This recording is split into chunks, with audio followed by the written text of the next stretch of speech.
Alright, what's going on everybody? Welcome back to another video, and today, if you haven't heard the news, well, you're going to be hearing it here in this video. Velma from Scooby-Doo is now gay. Now, I'm not really sure what kind of led this decision, I guess. I'm not sure what this retcon was kind of based on, but if you don't know, Velma, the character from Scooby-Doo, has pretty much always historically been straight. Like, she's literally had several on-camera relationships with guys and whatnot, and now they're pretty much just kind of changing all this up for whatever reason. And I kind of just want to talk about that because, I think that changes like this, if anything, are just done in the same vein as, like, trying to get their publicity out of it. You know, they don't really care about these subjects, they don't care about these issues or whatever. It really just comes down to, hey, we have a character here who we can turn into an LGBT character, and people might be happy about that for, like, 3 days, and they might come and see the new movie or whatever that has this change made into it. And then, you know, after that, like, the change is completely dropped, and it's not actually a permanent change, it's just something done literally to hype up a movie or a comic book issue or something like that, and then next thing you know, all of a sudden they don't care about the representation anymore. So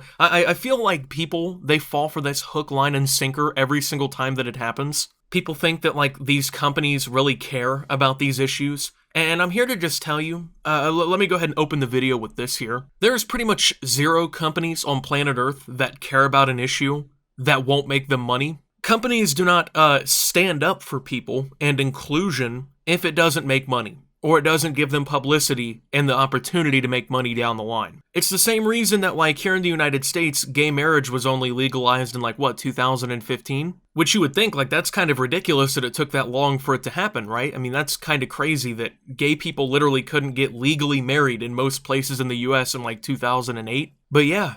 That actually was that was the case. So you didn't see these companies doing things like this before it was, like, socially acceptable to do so, you know, but before they could legally marry and whatnot. Back in, like, 2011, you didn't see these major retcons for these kinds of characters. You didn't see this kind of stuff going on, and I wonder why that is, right? Because these companies, right, they're so tolerant and they believe all these things, and they're all on board to help people make these changes and whatnot, to represent these communities. But you never saw them doing it when they thought that maybe it could affect their bottom line. Which is crazy, because you would think that, like, if someone actually believes in a cause, they wouldn't care maybe if their billion-dollar company lost $10 million pushing a message that they apparently really believe in. But no, it's weird, right? They only really started doing this in recent years when it was more acceptable and tolerable to do so. I don't know, kind of crazy how that happens, but yeah, they like to push this inclusion thing, quote-unquote, into these kinds of characters. Now, once again, Velma has literally been on screen in this show several times, making out with Shaggy and being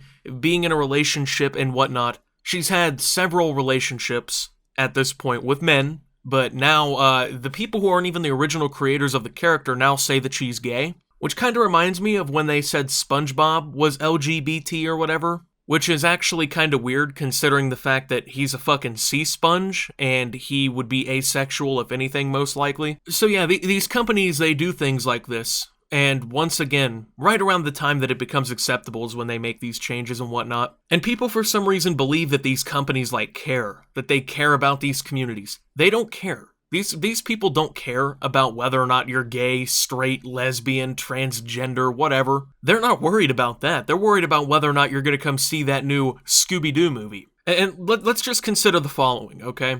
Scooby-Doo is a cartoon meant for children, okay? You can be an adult and watch it, but you're not the primary demographic of the show. The primary demographic of the show is children. Now, I just want to bring up the point, because I don't necessarily understand, why do we have to be covering relationships and sexuality and whatnot in children's cartoons? Like, I really don't see the point, and I don't see why it, like really matters at the end of the day. Because, like, people, they love to say that, like, well, I didn't feel valid as a person until Scooby-Doo put a gay character in their show. Honestly, I'm starting to wonder how that's the case. How do you not feel valid to yourself as a human being because Scooby-Doo doesn't have a gay character on their show? Or at least didn't until the year 2020, okay? What about that makes it to where you have a self-esteem issue? If you're so out of control of your own self-esteem that, like, your entire, I guess, vision of yourself and whether or not you're a valid human being is based on a cartoon character, then something is wrong.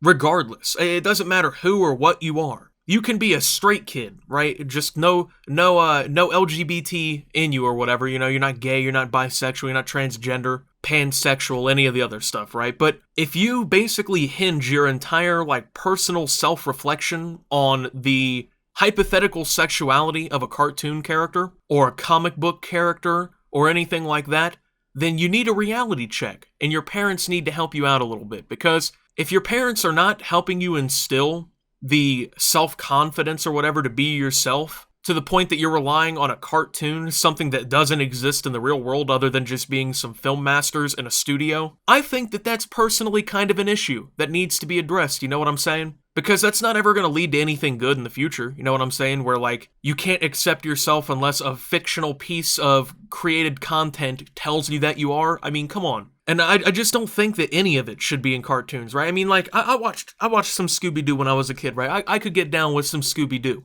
Let's think about the plot synopsis of the episodes, right? You know, the gang would get together in the Mystery Machine, they would investigate the clues of some crime or whatever going on, and then at the end of the show, some old dude gets unmasked and they catch him. That's how the show works. I get it, you know, it's very formulaic. But I don't think a show about a bunch of ragtag kids solving crimes needs to be tackling any relationship issue, really. Because at like the age of 7 or 8, you really shouldn't be having relationships, at least in my opinion, you know what I'm saying? You should be more focused on like learning your fucking ABCs and going to school and getting a solid foundation under yourself. That's just my personal opinion on that one. I don't really understand like why 7-year-old children need to learn about relationships. When they're about 10, 11, 12, yeah, maybe then you can start tackling that kind of situation when they start, like, legitimately feeling romantic feelings and actually, like, caring about relationships. But, I mean, at 7 years old, like, I mean, I knew that I was straight, obviously. But do you think that I was watching Scooby-Doo for the relationship advice? Do you think that I was watching SpongeBob because he was LGBT or whatever? No. Because at the end of the day, children aren't watching cartoons for that shit. They're watching cartoons to be distracted for 45 minutes while mom and dad are making dinner in the other room, right? I mean, these shows historically, like, have shown this, which I think is stupid. I don't really care, like, what the sexuality of it is or whatever. I don't really think that children really need to be seeing, like, characters making out and whatnot, regardless. I don't think that that's necessary. But, I mean, people, like, seem to believe that this is a legitimate thing that needs to be happening, that, like, children need to be educated about these things by cartoons. Yeah, the cartoons are supposed to teach you colors and shapes and whatnot, like, really early on, but I mean, come on, at the end of the day, right, like, parents should be teaching their kids, like, the very basic things about this stuff, and that's the sad part, because, like, parents clearly aren't involved enough in their children's lives anymore. Like, when you're old enough, your parents should be breaking these kinds of things down to you, and they should be accepting of whatever you choose to be. But I don't really think that a cartoon meant for a, like, 7-year-old kid is really the one that should be kind of breaking this kind of information down for children. Maybe, like, sex ed at school or something like that? Yeah, but I don't think Scooby-Doo's the one. But let's consider this, right? Like, she was straight throughout the entire history of the show, and then now she's gay. Okay? It's whatever, right? It's really honestly not the biggest deal on planet Earth. Like, the world's not gonna explode tomorrow or anything like that, but I mean, the purpose is very, at least to me, intentional on them literally just trying to pander to the LGBTQ community. Like I'm saying, if they legitimately cared about these communities and they legitimately cared about people in these communities, you'd think they'd be doing a little bit more than just retconning a character for like one movie or a couple episodes. Because if you think this change is legitimately going to be permanent, then it might be like one out of a million, I guess, because most of the time, if not pretty much every single time that we see these retcons and they change these very basic things about characters to be more inclusive, it literally only lasts for like a movie or a couple episodes of the show or a couple issues of the comic book or whatever. It never actually lasts, and it's never something that actually is meant to be impactful. It's just literally once again meant to make people feel like, oh, hey, they care about me, I'll start watching this. When in reality, they're just kind of taking advantage of an easy situation to get some money and publicity. Like, if they cared about LGBT people, you'd think that they would be, like, donating money to charities. You think they would be, like, helping organize social movements or something like that, right? Because, I mean, that actually has real-world impact. I don't really see the impact except for, like, maybe 40 people who, once again, are hinged on cartoons to tell them that they're valid, apparently, other than, like, the wallet that this company is trying to open up and get money stuffed into. I mean, I really don't care if they want to make gay cartoon characters or whatever. I don't really think that, you know, it should be a cartoon designated for, like, 5-year-old kids. But if they want to, you know, include and have representation for other people, that's completely okay. But my point is, why do we need to retcon Velma? Like, what about that necessarily is fixing the representation issue, especially when it's almost guaranteed not going to be permanent? What about that makes sense? Especially when, if you really want to represent these communities, why aren't we having LGBTQ writers and storyboard creators and artists create their own LGBTQ characters that actually have backstories and actually are characters? Because the big problem a lot of the time when they like rush out a character like this, like the Marvel characters, the Fantastic Four wannabe motherfuckers, right? With them, they had essentially no backstory. It was very paper thin, to say the best. They had like 2 paragraphs of backstory. They weren't meant to be like legitimate big characters in the Marvel universe, even though that's what they kind of tried to like paint it off as being. Because ironically, you've heard literally nothing else about them since this all came through. And that's the issue. These companies are so quick to want to pander to people like this to make them feel like they care about their inclusion that they create piss-poor characters in the place of what should be legitimately conceptualized and developed characters that can actually last a while. And I think a lot of the problem is the fact that they just realistically want to pander. They don't care about creating characters that actually have a good standing, that can float on water. They don't care about that. And that's the problem, because in place of these shitty characters that actually don't have backstory and aren't really characters, the only thing about them is that they're different than the rest of the group, is that you could have legitimately talented people in there actually creating characters that do represent people, because I understand the representation argument. I get it, you know? But why can't we create legitimate characters that represent and do a better job of representing than what is being kind of shit out now? Because turning a straight character gay isn't true inclusion. All it really is pandering. And I wish more people saw that, man, because it's sad to see people get so excited over things like this when it does literally nothing to help solve the problem. I mean, we're talking about multi-billion-dollar companies that have the ability to make these characters that simply just don't, because get this, they don't care about the character.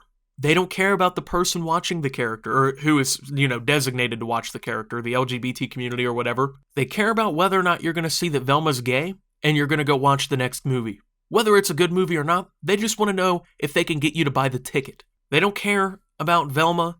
They don't care about the sexuality of Velma. They don't care about communities. They care about money. The whole purpose of a company is to make money. It's not to enact social change, which if they do, that's great, right? Being proactive in society is generally a good thing, but they don't care about that. So I don't see why people keep falling for these. With that being said, thank you guys for watching. If you did enjoy, make sure to leave a like. Subscribe if you're brand new around here on the channel. Follow me over on Twitter and Twitch at @SubToOptimus. Make sure to check out Shop Opti down below. Thank you to my channel members. Your support helps my channel tremendously. And until my next video, guys, this is Optimus. Well, not retconning old cartoon characters to make people feel like I care about them. And signing out.